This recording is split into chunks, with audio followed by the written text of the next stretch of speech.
bibilis-bilisan ko lang kasi eh 2 p.m. yung namin full time, pero yung schedule namin yung client ko, pero hindi kasi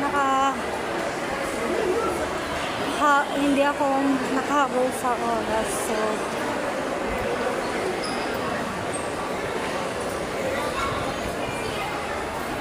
baka 2 p.m. na rin kasi ay oo nga.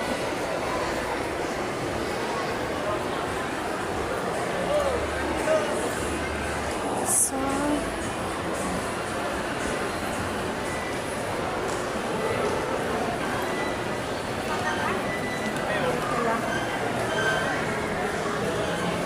papunta akong exit.